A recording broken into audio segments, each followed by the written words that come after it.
Assalamualaikum warahmatullahi wabarakatuh. Bismillahirrahmanirrahim. Alhamdulillahi rabbil alamin. Allahumma salli ala sayyidina Muhammadin wa ala alihi wa sahbihi ajma'in. Kaum muslimin dan muslimat rahimakumullah. Dalam Kitab Aqidatul Awam bait yang ke-12, Syekh Ahmad Al-Marzuki berkata, Bismillahirrahmanirrahim. Wa jaisum fi haqqihim min aradi bi ghairi naqsin ka khafifil maradi. Wa jaisun, dan jais fi haqqihim, bagi para nabi, min aradin bi ghairi naqsin ka khafifil maradi, sifat kemanusiaan, bi ghairi naqsin, dengan tanpa mengurangi derajat kenabian, ka khafifil maradi, seperti sakit yang ringan. Ini menurut Syekh Ahmad Al-Marzuki. Penjelasan dari bait yang ke-12 ini, beliau menjelaskan tentang sifat jaiz bagi para nabi, yakni sifat yang secara akal mungkin saja ada dan terjadi pada para nabi. Sifat jaiz bagi para nabi yaitu sifat-sifat kemanusiaan yang tidak mengurangi derajat kenabian mereka. Contohnya seperti sakit yang ringan, menikah, makan dan minum. Jadi itu sifat-sifat yang jaiz bagi para nabi. Sedangkan sifat-sifat kemanusiaan yang mengurangi derajat kenabian itu menjadi mustahil bagi mereka, maksudnya bagi para nabi dan rasul.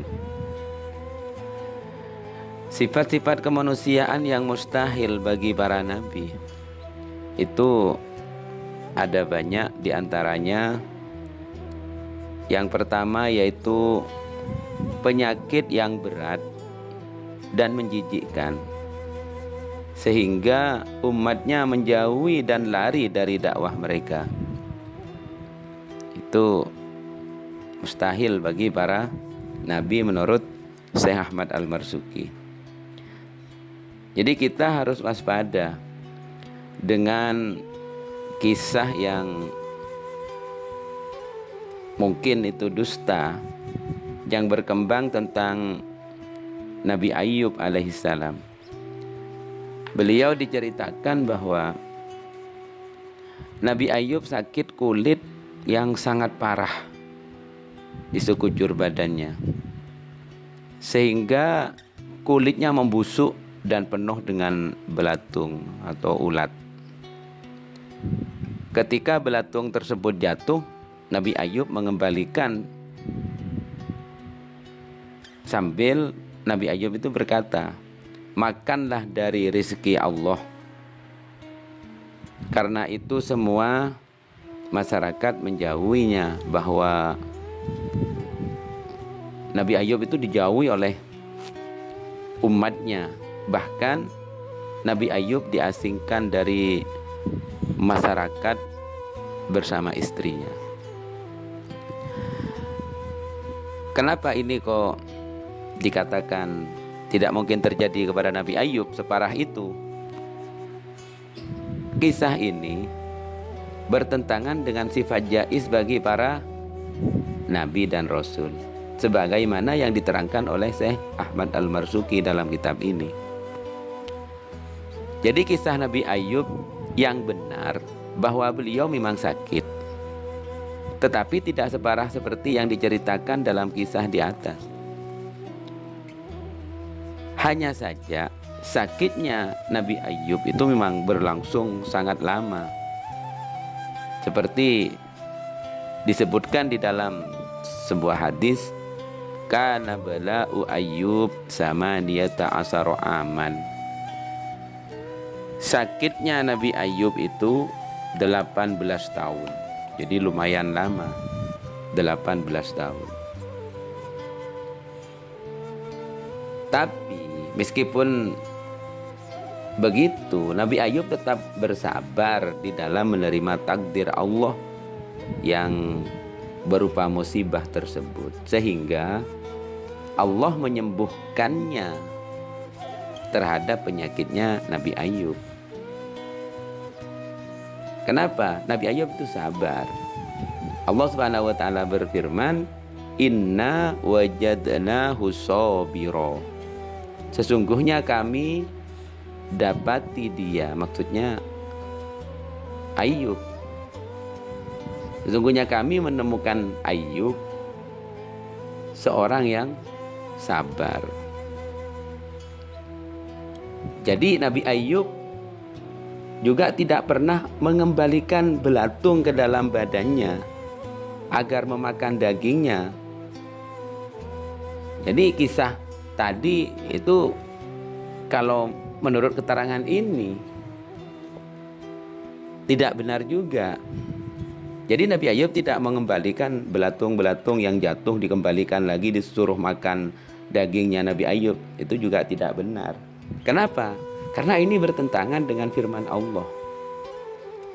Firman Allah dalam surat Al-Baqarah itu ayat 195 kan berbunyi, wala tulku biaidikum ila tahlukah wa ahsinu. Wala tulku biaidikum, dan janganlah kalian jatuhkan diri kalian pada kerusakan.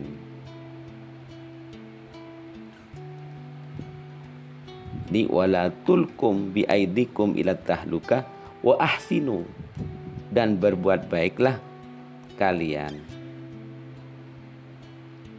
Jadi kalau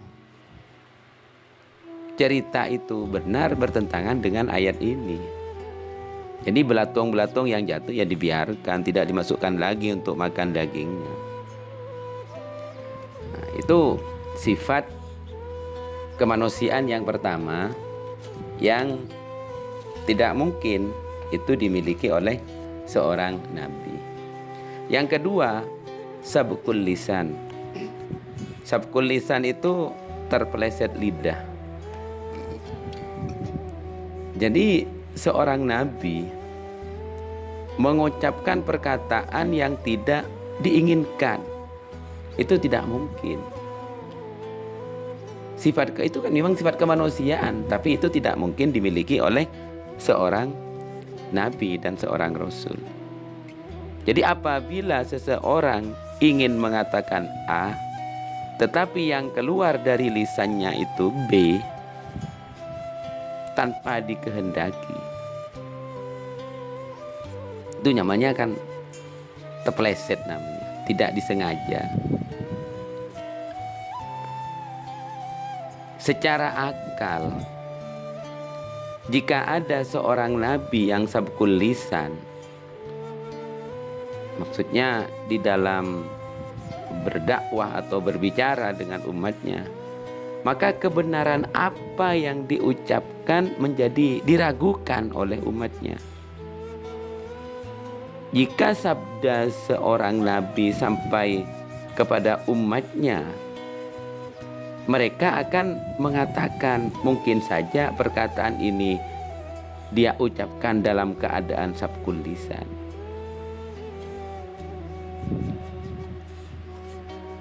Jadi kalau sifat kemanusiaan yang seperti ini, ucap kepleset,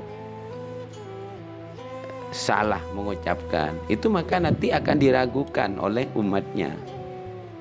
Jadi sifat sabqul lisan yang ini sifat kemanusiaan, ini tidak mungkin dimiliki oleh seorang nabi dan rasul. Yang ketiga, pedal. Pedal itu kalau mengatakan itu tidak fasih. Kalau baca-baca tidak fasih, kalau berbicara itu tidak fasih, itu namanya pedal. Jadi kalau ada nabi pedal itu juga tidak benar. Jadi tidak benar jika dikatakan bahwa Nabi Musa itu pedal dalam berbicara, dalam mengatakan sesuatu itu pedal. Itu juga tidak benar kalau menurut keterangan Syekh Ahmad Al-Marzuki. Memang ada sebuah cerita bahwa Nabi Musa itu pedal dalam berbicara. Karena makan bara api ketika kecil di hadapan Fir'aun. Kemudian lidahnya menjadi pedal, kalau lisannya menjadi pedal. Itu tidak benar. Makanya emang iya, tapi tidak sampai pedal. Kisah yang benar bahwa akibat dari memakan bara api itu di waktu kecil, Nabi Musa pelan dalam berbicara. Jadi pelan-pelan dalam berbicara. Tetapi tetap jelas. Jadi bicaranya tetap jelas, tapi agak belo sedikit. Fasih dan memahamkan. Jadi apa yang dikatakan itu umatnya itu paham, kaumnya itu paham. Jadi setelah beliau menerima wahyu, beliau berdoa kepada Allah agar menghilangkan ikatan pada lisannya. Dan Allah mengabulkan doanya beliau sehingga beliau lancar lagi dalam berbicara. Jadi Allah Subhanahu wa taala menceritakan perkataan ini yaitu dalam Al-Qur'an bahwa Nabi Musa itu berdoa kepada Allah, qala rabbi shrah li sadri wa yassir li amri wahlul 'uqdatam min lisani. Ini Nabi Musa itu berkata, wahai Tuhanku, lapangkanlah dadaku, permudahlah urusanku, dan lepaskanlah ikatan di lidahku. Akhirnya dikabulkan oleh Allah Subhanahu wa taala dan menjadi fasih lagi. Yang keempat, sifat kemanusiaan yang tidak dimiliki oleh seorang nabi dan rasul itu cacat fisik. Cacat fisik yang permanen seperti buta, tuli, pincang dan semacamnya. Yang permanen. Ada sebuah cerita yaitu Nabi Yakub, beliau buta hanya beberapa waktu, tidak sepanjang hidupnya, tidak permanen. Jadi kalau ada yang mengatakan Nabi Ayub buta, memang buta, pernah buta, tapi tidak permanen. Karena butanya Nabi Yakub itu disebabkan karena banyaknya mengeluarkan air mata, menangis, karena Nabi Yusuf anaknya itu tidak ketemu. Malah ada yang mengatakan meninggal dunia. Tetapi keyakinan Nabi Yakub tetap bahwa anaknya itu hidup. Kemudian setelah bertabarruk dengan baju Nabi Yusuf dan mengetahui bahwa Nabi Yusuf itu masih hidup, akhirnya Allah mengembalikan penglihatannya beliau seperti semula. Itu Nabi Yakub. Jadi butanya tidak permanen.